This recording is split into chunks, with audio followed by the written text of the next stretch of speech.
तर रामराम मंडळींनो, मी तुमचा दोस्त आणि होस्ट अभिनंदन स्वागत करतो तुम्हा सर्वांचं आपल्या यूट्यूब चॅनलवर, ज्याचं नाव आहे कुबेर मराठी. सो आजच्या व्हिडिओमध्ये आपण इंडिया सिमेंटबद्दल मित्रांनो चर्चा करणार आहोत, जी की एक सिमेंट मॅन्युफॅक्चरिंग कंपनी आहे.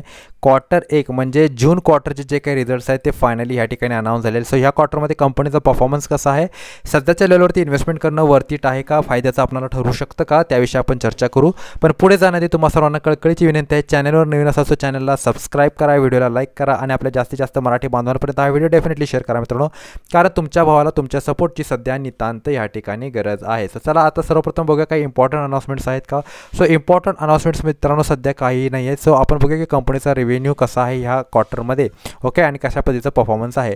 सेल्सचा जर मित्रांनो विचार केला 1025 कोटींची सेल्स आहे. मागील क्वार्टरमध्ये 1197 करोड रुपयांची सेल्स होती आणि जून 2024मध्ये 1027 कोटींची सेल्स होती. सो डेफिनेटली जून क्वार्टरचा जर विचार केला आणि मागील क्वार्टरचा जर विचार केला मित्रांनो, तर सेल्समध्ये काही ग्रोथ आपल्याला दिसत नाही आहे. एक स्टेबल ह्या ठिकाणी सेल्स आपल्याला दिसते. 942 कोटींचे एक्सपेन्सेस आणि 83 कोटींचा ऑपरेटिंग प्रॉफिट आहे. ऑदर इन्कम मित्रांनो बघितलं 115 कोटींचा मित्रांनो ह्याच्यामध्ये आपल्याला लॉस दिसतोय आहे. जनरली काही इन्व्हेस्टमेंट्स वगैरे असतील कंपनीच्या, त्याच्यामध्ये मित्रांनो कंपनीला काहीतरी लॉस बेअर करावा लागलेला आहे.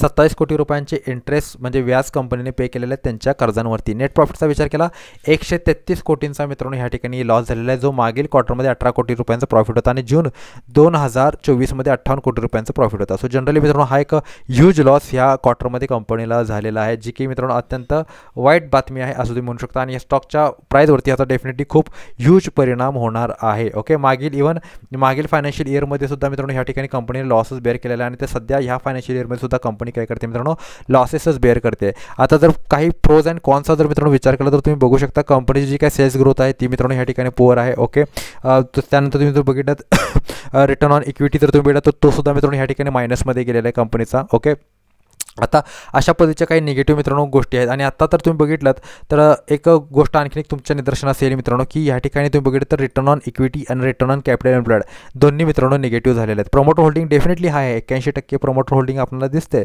पण रिटर्न ऑन इक्विटी मित्रांनो कम्प्लिटली काय झालेलं आहे, निगेटिव्ह झालेलं आहे. डेट टू इक्विटी रेशो सुद्धा मित्रांनो ह्या ठिकाणी लो आहे, पण कंपनीची जी काही सेल्स आहे ती सेल्स मित्रांनो काय झालेली आहे, घसरत चाललेली आहे.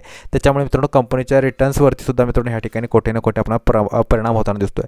सो कंपनीने मित्रांनो त्यांची सेल्स इम्प्रूव्ह करणं ह्या ठिकाणी फार जास्त गरजेचं आहे.